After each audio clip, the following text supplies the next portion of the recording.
که دارم فیلمشون رو حدودا 4 تا میگیرم. ببینید این سنگ رو ببینید چقدر زیباست. این سنگ قیمتی هست.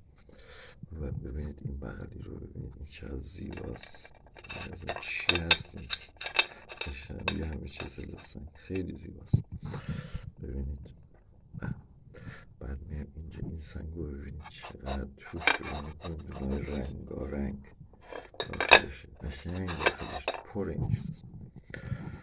بعد میام اینجا این سنگ رو ببینید، اینم توش نقطه های رنگی میبینید، متوجه میشید. و حالا اینو ببینید چه سنگی، من تعجب میکنم.